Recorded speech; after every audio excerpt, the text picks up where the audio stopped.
اختلاف في الرؤى العسكرية والسياسية بين المماليك. ازاي يعني يا مستر؟ بص،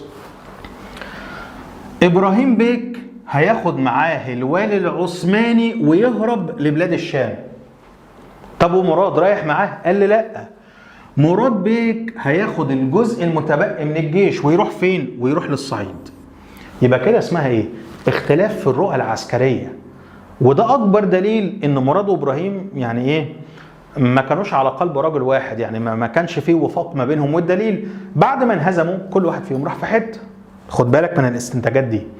كمان استنتاج كده يا مستر، يعني ادينا واحده استنتاجات كده حلوه. بص كده اللي جاي ده، تعرف تقول لي مين اكثر ولاء للدوله العثمانيه، ابراهيم ولا مراد؟ اعتقد ان انت ممكن تكون جاوبت. اكتر واحد يعني نقدر نقول بيدين للولاء للدوله العثمانيه هو ابراهيم بيك. عرفت منين يا مستر الكلام ده؟ قال لي ما هو الراجل خد معاه الوالي العثماني وهرب لبلاد الشام اللي هي الارض الدوله العثمانيه. فاهمين الكلام ده؟ فده معناه ايه؟ ده معناه ان انا بدين للولاء او بدين بالولاء للدوله العثمانيه وبثبت حسن نيتي.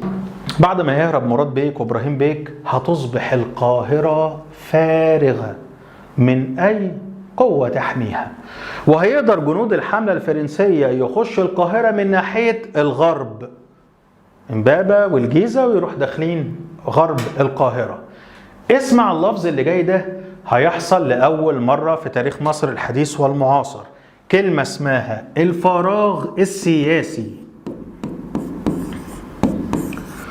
يعني ما فيش حد موجود على حكم الدولة، ما فيش حد موجود في العاصمة يحميها، ما فيش حاكم يدافع عن الدولة. يبقى ظهر مصطلح فراغ سياسي امتى؟ بعد معركة امبابة.